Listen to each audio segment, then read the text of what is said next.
خلافت کے سنہرے دور میں جب حضرت علی المرتضی رضی اللہ تعالیٰ عنہ خلیفہ بنے تو حضرت علی المرتضی رضی اللہ تعالیٰ عنہ کا پورا زمانہ خلافت اندرونی خلفشاروں اور جنگوں میں گزرا۔ تخت خلافت پر قدم رکھنے کے بعد آپ کو ایک دن کے لیے بھی اندرونی جھگڑوں سے فرصت نہ ملی، اس لیے بیرونی فتوحات کی جانب توجہ کا پورا موقع نہ مل سکا۔ لیکن آپ کو جب بھی اندرونی معاملات سے فرصت ملی تو آپ نے بیرونی فتوحات کی جانب توجہ دی۔ حضرت علی کے عہد خلافت میں فتوحات کا یہ سلسلہ مشرقی علاقوں کی جانب رہا۔ آپ رضی اللہ تعالیٰ عنہ نے سیستان اور کابل کے علاقوں کو فتح کیا۔ اس کے بعد 38 ہجری میں بحری راستہ سے کوکن میں موجودہ باکو کا علاقہ ہے اس پر حملہ کیا تھا۔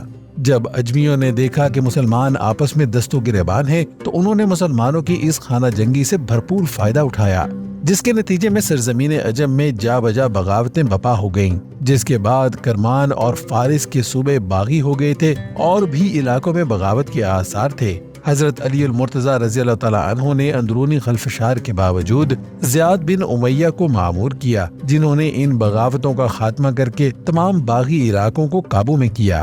حضرت علی رضی اللہ تعالیٰ عنہ ظہور اسلام کے وقت ہی لکھنا پڑھنا جانتے تھے، اس لیے دوسرے صحابہ کرام کی طرح آپ بھی رسول کریم صلی اللہ علیہ وسلم کی تحریری کام سر انجام دیا کرتے تھے۔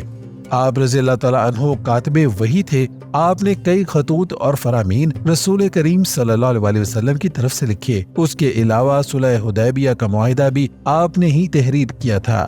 حضرت علی المرتضی رضی اللہ تعالیٰ عنہ کا بچپن حضرت محمد صلی اللہ علیہ وسلم کے گھر میں گزرا تھا، اس لیے رسول اللہ صلی اللہ علیہ وسلم کی صحبت میں رہنے کی وجہ سے حضور صلی اللہ علیہ وسلم خود آپ رضی اللہ تعالیٰ عنہ کو قرآن مجید کی تعلیم دیتے تھے اور بعض مواقع پر قرآن کی آیات کی تفسیر بھی فرماتے تھے۔ اسی لیے آپ رضی اللہ تعالیٰ عنہ ایک ایک آیت کے معنی اور شان نزول سے واقف تھے۔ ابن سعد میں لکھا ہے کہ ایک موقع پر آپ رضی اللہ تعالیٰ عنہ نے اظہار فرمایا کہ میں ہر آیت کے متعلق بتا سکتا ہوں کہ یہ کہاں اور کیوں اور کس کے حق میں نازل ہوئی۔